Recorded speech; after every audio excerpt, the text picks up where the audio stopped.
Hi, ಹೇಗಿದ್ದೀರಿ ಎಲ್ಲರೂ?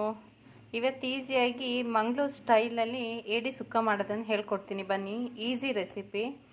ನೋಡ್ತಾ ಇರ್ಬೋದು, ಇದು ನಾಟಿ ಏಡಿ ಅಂತಾರೆ. ಹಳ್ಳಿಗಳ ಕಡೆ ಸಿಗತ್ತೆ. ತುಂಬ ಚೆನ್ನಾಗಿರುತ್ತೆ. ಬಾಣ್ತಿಯವ್ರಿಗೆ ಕೂಡ ಕೊಡ್ತಾರೆ. ಇದ್ರದ್ದೊಂದು ಸಿಂಪಲಾಗಿ ಸುಕ್ಕ ಮಾಡ್ಕೊಳೋದು ಹೇಗೆ ಅಂತೇಳಿ ಹೇಳ್ಕೊಡ್ತೀನಿ. ಬನ್ನಿ. 1 kg ಅಷ್ಟು ಏಡಿ ತಗೊಂಡಿದ್ದೀನಿ. ಆಮೇಲೆ ದೊಡ್ಡ ಸೈಜಿಂದ ಒಂದು 3ರಿಂದ 4 ಈರುಳ್ಳಿ ತೊಗೊಂಡಿದ್ದೀನಿ. 2 ಟೊಮೆಟೊ ತೊಗೊಂಡಿದ್ದೀನಿ. ಬಾಣಲೆ ಬಿಸಿಗೆ ಇಟ್ಕೊಂಡಿದ್ದೀನಿ, ನೋಡ್ತಿರ್ಬೋದು. ಬನ್ನಿ ಸ್ಟಾರ್ಟ್ ಮಾಡೋಣ ಹೇಗೆ ಮಾಡೋದು ಅಂತ ಈಸಿಯಾಗಿ.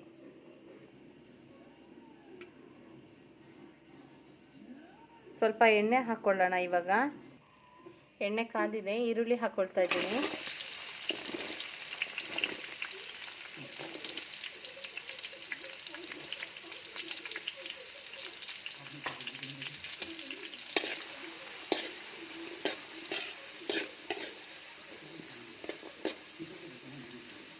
ಚೆನ್ನಾಗಿ ಸ್ವಲ್ಪ ಫ್ರೈ ಆಗೋ ತನಕ ಬಿಡೋಣ ಇದನ್ನು. ಅದಕ್ಕೆ ಒಂದು ಸ್ವಲ್ಪ ಕರ್ಬೇವಿನ ಸೊಪ್ಪು ಹಾಕ್ಕೊಳ್ತಾ ಇದ್ದೀನಿ. ಇವಾಗ ಕರ್ಬೇವಿನ ಸೊಪ್ಪು ಹಾಕ್ಕೊಂಡು ಮತ್ತೆಲ್ಲ ನೀಟಾಗಿ ಚೆನ್ನಾಗಿ ಮಿಕ್ಸ್ ಮಾಡ್ಕೊಳ್ಳೋಣ. ಇನ್ನೂ ಸ್ವಲ್ಪ ಫ್ರೈ ಆಗಬೇಕು. ಚೆನ್ನಾಗಿ ಫ್ರೈ ಆದಮೇಲೆ ಇನ್ನು ಬಾಕಿ ಐಟಮ್ಸ್ ಹಾಕ್ಕೊಡೋಣ, ಹೇಳ್ತೀನಿ ನಾನು.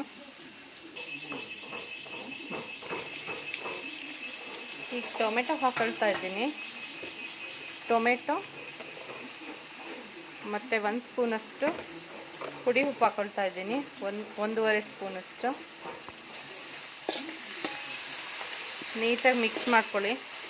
ಚೆನ್ನಾಗಿ ಟೊಮೆಟೊ ಸಾಫ್ಟ್ ಆಗೋ ತನಕ ಇವಾಗ ಬೇಯಲಿ. ಬೆಂದಾದಮೇಲೆ ಮಸಾಲೆ ಹಾಕ್ಕೊಳ್ಳೋಣ. ಸ್ವಲ್ಪ ಬಾಯ್ಲ್ ಆಗಿದೆ, ನೋಡ್ತಾ ಇರ್ಬೋದು.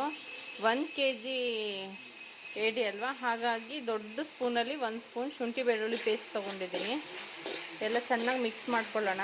ಎಲ್ಲ ಒಟ್ಟಿಗೆ ಚೆನ್ನಾಗಿ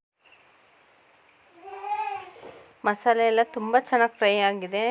ಏಡಿ ಹಾಕ್ಕೊಳ್ತಾ ಇದ್ದೀನಿ ನಾನಿವಾಗ. ಇದಕ್ಕೆ ನಾನು ಕಾಯಿ ಸ್ವಲ್ಪ ಜಾಸ್ತಿ ಯೂಸ್ ಮಾಡ್ತಿದ್ದೀನಿ.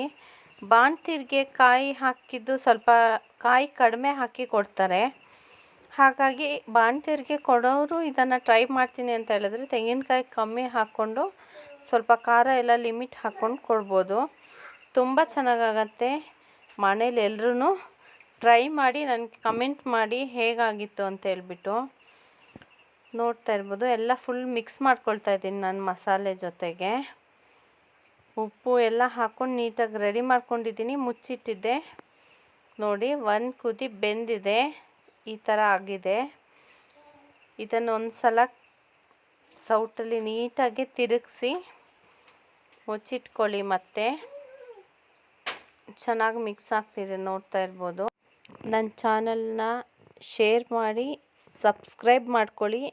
ಹಾಗೆ ಕಮೆಂಟ್ಸ್ ಮಾಡಿ ಹೇಗಾಗಿತ್ತು ಅಂತ ಹೇಳ್ಬಿಟ್ಟು.